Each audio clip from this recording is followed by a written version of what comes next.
मुझे तो लगता नहीं इससे पहले हिंदुस्तान में कभी ऐसा हुआ हो कि अपराधी की मदद करने के लिए ही कानून बदल दिया गया हो। ये तो मुझे लगता है हिंदुस्तान की पहली घटना हुई है जिसे पलटू राम ने अंजाम दिया है। और ये जो कुछ हुआ है ये नीतीश कुमार ने राजपूत वोट बैंक में सेंधमारी के लिए की है, क्योंकि 12 महीने बाद लोकसभा चुनाव हैं, बिहार से 40 सीटें हैं लोकसभा की, और ऐसा माना जाता है, एक धारणा है कि आनंद मोहन का दबदबा है राजपूत मतदाताओं पर। तो पलटू राम ने इसलिए एक कानून बदल दिया। बचपन में हम लोग एक नाटक पढ़ते थे, अंधेर नगरी चौपट राजा।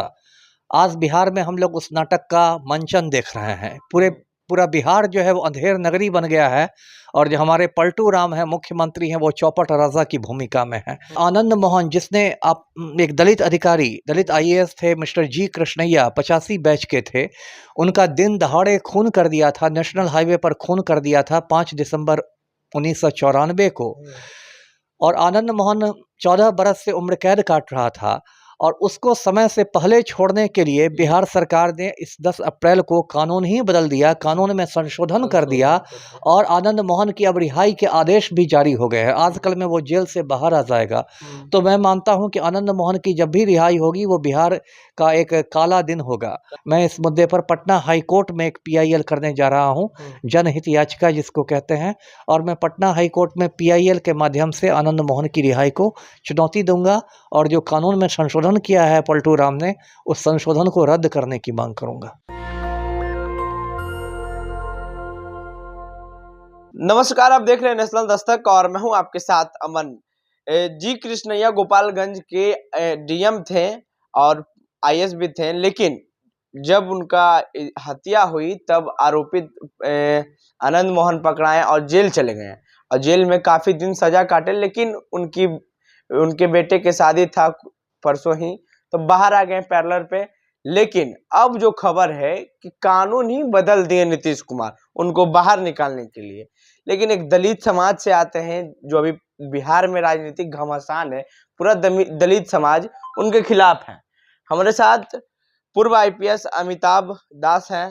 तो सर, ये जो आनंद मोहन का प्रकरण चल रहा है कि एक दलित IPS को मतलब न्याय नहीं मिले, उनका अपराधी है जो उनको बाहर निकालने के लिए कानूनी में संशोधन कर दिया, तो इसको कैसे देखते हैं? अब इसमें देखना क्या है, देखिए बचपन में हम लोग एक नाटक पढ़ते थे, अंधेर नगरी चौपट राजा। आज बिहार में हम लोग उस नाटक का मंचन देख रहे हैं। पूरा बिहार जो है वो अंधेर नगरी बन गया है, और जो हमारे पलटू राम है मुख्यमंत्री हैं वो चौपट राजा की भूमिका में है। और देखिए आनंद मोहन, जिसने आप एक दलित अधिकारी, दलित IAS थे, मिस्टर जी कृष्णैया, 85 बैच के थे, उनका दिन दहाड़े खून कर दिया था, नेशनल हाईवे पर खून कर दिया था 5 दिसंबर 1994 को। और आनंद मोहन 14 बरस से उम्र कैद काट रहा था, और उसको समय से पहले छोड़ने के लिए बिहार सरकार ने इस 10 अप्रैल को कानून ही बदल दिया, कानून में संशोधन कर दिया, और आनंद मोहन की अब रिहाई के आदेश भी जारी हो गए हैं। आजकल में वो जेल से बाहर आ जाएगा। तो मैं मानता हूं कि आनंद मोहन की जब भी रिहाई होगी वो बिहार का एक काला दिन होगा। हाँ, काला दिन होगा। और ये मतलब घनघोर जो कहते हैं ये अन्याय हुआ है, ये बहुत अंधेर गर्दी हुई है। मैं इसका विरोध करता हूँ रिहाई का। जी, विरोध करते हैं? हाँ, खुलेआम विरोध करते हैं हम। तब तो न्याय नहीं मिलेगी सर। मतलब अब जो अपराधी होंगे वो जाएंगे जेल, और फिर नेता सबसे पैरवी करा कर कानूनी में संशोधन कर देंगे। वही देखिए, मुझे तो लगता नहीं इससे पहले हिंदुस्तान में कभी ऐसा हुआ हो कि अपराधी की मदद करने के लिए ही कानून बदल दिया गया हो। ये तो मुझे लगता है हिंदुस्तान की पहली घटना हुई है जिसे पलटू राम ने अंजाम दिया है। और ये जो कुछ हुआ है ये नीतीश कुमार ने राजपूत वोट बैंक में सेंधमारी के लिए की है, क्योंकि 12 महीने बाद लोकसभा चुनाव हैं, बिहार से 40 सीटें हैं लोकसभा की, और ऐसा माना जाता है, एक धारणा है कि आनंद मोहन का दबदबा है राजपूत मतदाताओं पर।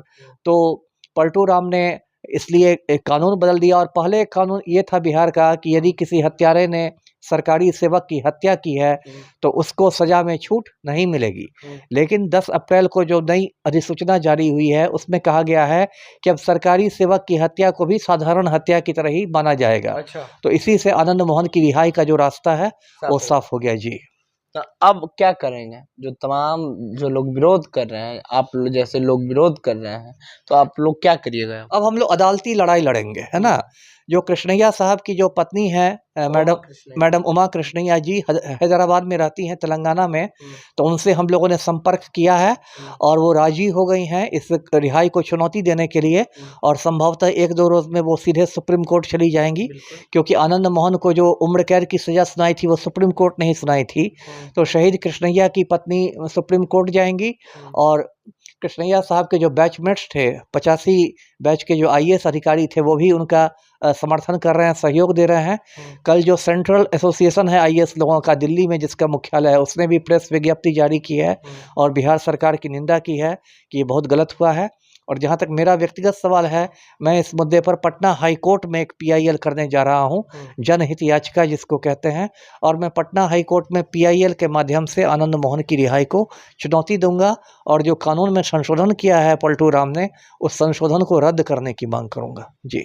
अच्छा, तो जो नीतीश कुमार है मुख्यमंत्री बिहार के, तो ऐसा क्यों किए? नहीं, वो तो साफ है ना। मैंने कहा कि राजपूत वोट बैंक में सेंधमारी करना चाहते हैं मुख्यमंत्री, और बिहार में आप जानते हैं कि ज़्यादातर जो मतदाता होते हैं वो जातीय आधार पर वोट देते हैं।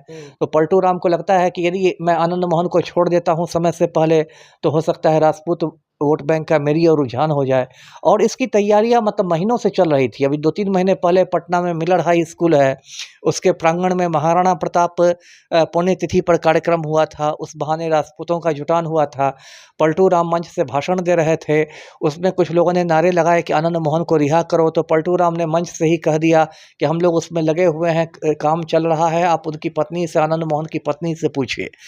तो कई महीने से तैयारियां चल रही थी ये संशोधन कराने की, और वोट बैंक की राजनीति के लिए आप किसी हत्यारे को छोड़ रहे हैं, जेल से बाहर ला रहे हैं, तो इससे बड़ी दुर्भाग्यपूर्ण बात क्या होगी जी। तब साफ हो गया कि वोट बैंक के लिए नीतीश कुमार ये सब किए हैं। हाँ, इसमें तो कोई दो मत ही नहीं है। और एक शर्म की बात यह है भी कि जो दलितों के बहुत सारे स्वयंभू नेता बन के घूमते हैं, दलित वोटों की ठेकेदारी करते हैं, और जो अंबेडकर जयंती आती है 14 अप्रैल को, तो बहुत ओजस्वी भाषण भी देते हैं। उसमें बहुत सारे दलित नेताओं ने मतलब चुप्पी साध ली है, अभी तक चुप्पी साध ली है। और जब मायावती ने ट्वीट किया आनंद मोहन की रिहाई के विरोध में, तब थोड़ी बहुत सुगबुगाहट देखने को मिली है, लेकिन तब भी जो विरोध होना चाहिए था दलित संगठनों का या दलित बुद्धिजीवियों का, या जो लोग मैं फिर आपके चैनल पर स्पष्ट कर दूं कि मैं खुद दलित नहीं हूं, मैं अंबेडकरवादी हूं, लेकिन मैं खुद दलित नहीं हूं। लेकिन चूंकि इंसाफ की लड़ाई है तो मैं इसमें दलितों का साथ दे रहा हूं। लेकिन जो दलित संगठन हैं, दलितों के नेता हैं, दलितों का वोट लेके जो नेतागिरी चमकाते हैं, एमएलए बनते हैं, एमपी बनते हैं, मिनिस्टर बनते हैं, वो लोग मुंह में दही जमा के बैठ गए हैं और कोई खुल के बोलने नहीं आ रहा है। तो ये बहुत मतलब मैं इसको दुर्भाग्य की बात मानता हूँ जी। तो जो ट्वीट किए थे मायावती, बहन मायावती, तो उस ट्वीट को लेकर के जब पत्रकारों ने आनंद मोहन से सवाल किया, तो उनका साफ कहना है कि हम कोई मायावती को नहीं जानते। अब ये तो देखिए आनंद मोहन का मैं इसको अहंकार कहूँगा। मायावती जो है वो 4 बार यूपी की सीएम रही हैं, है ना, 4-4 बार सीएम रही हैं। वो कैसी सीएम रही उस पर मेरी टिप्पणी नहीं है, लेकिन वो 4-4 बार सीएम रही हैं। और आनंद मोहन तो टुटपुजिया नेता है। मायावती का कद आनंद मोहन से बहुत बड़ा है, राष्ट्रीय स्तर पर मायावती की पहचान है। तो ये तो आनंद मोहन का एक अहंकार बोल रहा है, जो सामंती समाज में तो का एक अहंकार हो जाता है। अब आज कहे मायावती को नहीं जानते हैं, कल आनंद मोहन कहेगा कि मैं अम्बेडकर को नहीं जानता हूँ, परसों कहेगा कि मैं महात्मा गांधी को नहीं जानता हूँ। तो ये तो छोटे मुंह बड़ी बात है ना। इस पर मैं यही कहूँगा जी। मतलब छोटी मुंह बड़ी बात है ही ना। आनंद मोहन की क्या हस्ती है मायावती के सामने, है ना। ये सड़क छाप है, गुंडा मवाली है, अभी उम्र कैद काट रहा था डीएम के हत्या में। और मायावती की एक पहचान है, 4-4 बार मुख्यमंत्री रही हैं, बहुत साधारण पृष्ठभूमि से आकर। वो तो दिल्ली के एक स्कूल में टीचर हुआ करती थी, शिक्षिका हुआ करती थी। तो बहुत उन्होंने मतलब संघर्ष करके वो इस मुकाम पर पहुंची है। विवादों में भी रही हैं, लेकिन कम से कम आनंद मोहन से कहीं ऊंचा उनका कद है जी। ये जो आप हाथ में मूर्ति रखे हुए हैं सर, तो ये क्यों रखे हुए हैं? डॉक्टर BR अम्बेडकर के हैं जो कॉन्स्टिट्यूशन लिखे हैं, किस वजह से? जी मैं बता दूं कि मैं अम्बेडकरवादी रहा हूं, और बाबा साहब अम्बेडकर का मुझ पर बहुत मतलब असर रहा है। वो मेरे प्रेरणा स्रोत रहे हैं। जब मैं IPS की ट्रेनिंग भी करता था हैदराबाद में, तो मैंने लाइब्रेरी से बहुत सारी जीवनियाँ निकाल कर पढ़ी थी। उसमें अम्बेडकर की भी जीवनी है जो हर किसी को पढ़नी चाहिए। धनंजय कीर की लिखी हुई जीवनी है। ऐसे तो अम्बेडकर की बहुत सारी जीवनियाँ लिखी गई, लेकिन जो सबसे प्रामाणिक जीवनी है वो धनंजय कीर की लिखी हुई है। मैं आपके दर्शकों से कहूँगा कि ज़रूर पढ़ें। वो तो मूल इंग्लिश में लिखी गई है, हो सकता है उसका हिंदी में भी अनुवाद आ गया हो, तो वो पढ़ा मैंने। और अम्बेडकर साहब आप कोई मामूली आदमी तो नहीं थे, एक बहुत बड़े महापुरुष थे। उन्होंने इस देश का संविधान लिखा, भारत रत्न रहे, और एक इतना बड़ी उन्होंने सामाजिक क्रांति लाई। तो वो मेरे प्रेरणा स्रोत है, इसलिए मैं हाथ में उनकी मूर्ति रखकर बोलता हूँ जी। तो अब नीतीश कुमार राजपूतों के वोट लेने के लिए कानून में संशोधन कर दिए, आपराधिक को संरक्षण दे रहे हैं, छुड़वा रहे हैं। तो अब देश के वो प्रधानमंत्री बनेंगे, कयास तो यही लगाया जा रहा है, जो चर्चा है। तो क्या लग रहा है, इस तरह का जो वारदात घटना करेंगे या फिर कानून में संशोधन करेंगे तो बन पाएंगे प्रधानमंत्री? देखिए, नीतीश कुमार तो 7 जन्म में प्रधानमंत्री नहीं बनने वाले हैं, ये बात आप मुझसे लिखवा के रख लीजिए। कि तो प्रधानमंत्री बनना मतलब अब क्या मैं कहूँ कि ये मुँह और मसूर की दाल। अब एक प्रदेश बिहार में नीतीश कुमार की जो पार्टी है वो तीसरे नंबर की पार्टी है। बिहार में जदयू तीसरे नंबर की पार्टी है, और आप पूरे देश के प्रधानमंत्री बनने का सपना देख रहे हैं। ये तो मैं क्या कहूँ, इसको जो कहते हैं मुंगेरी लाल के हसीन सपने, वही बात है। जब विपक्ष में राहुल गांधी जैसे बड़े कद के नेता हैं, या मल्लिकार्जुन खड़गे जैसे एक दलित नेता हैं, इन लोग का ज़्यादा बड़ा दावा बनता है प्रधानमंत्री की कुर्सी पर बनिस्बत नीतीश कुमार का। ये तो अब मतलब ख्याली पुलाव पका रहे हैं, तो अब पकाए पुलाव, लेकिन होगा कुछ नहीं, कुछ होने वाला नहीं। इनकी हालत आडवाणी वाली हो जाएगी। LK आडवाणी पिछले 50 साल से भावी प्रधानमंत्री है ना, लेकिन प्रधानमंत्री तो नहीं बन सके, तो वही हालत नीतीश की होने वाली है। ये भी अपना भावी प्रधानमंत्री रहेंगे परमानेंटली। लास्ट सवाल, क्या लगता है नीतीश कुमार जिस तरह से विरोध हो रहा उनका आनंद मोहन को लेकर, तो कानून में संशोधन फिर से दोबारा करेंगे या फिर रहने देंगे? देखिए, नीतीश कुमार नहीं कानून में संशोधन करने वाले हैं, लेकिन नीतीश कुमार को जब अदालत से फटकार लगेगी बिहार सरकार को, चाहे वो पटना हाई कोर्ट से लगे या सुप्रीम कोर्ट से लगे, लगनी तो है ही, क्योंकि ये जो कानून है इतना गलत है कि न्याय की कसौटी पर ये खरा नहीं उतरेगा। तो पटना हाई कोर्ट से फटकार लगेगी, सुप्रीम कोर्ट से फटकार लगेगी, राज्य सरकार के बड़े बड़े अधिकारी बुलाए जाएंगे, और उसके बाद सरकार को मजबूरी में अपना जो संशोधन है उसको वापस लेना पड़ेगा। बस इस खबर में इतना ही। अगर आप वीडियो हमारे फेसबुक पेज पे देख रहे हैं तो पेज को लाइक कर लें, यूट्यूब पे देख रहे हैं हमारे चैनल को सब्सक्राइब कर लें। अमन, पटना, बिहार से।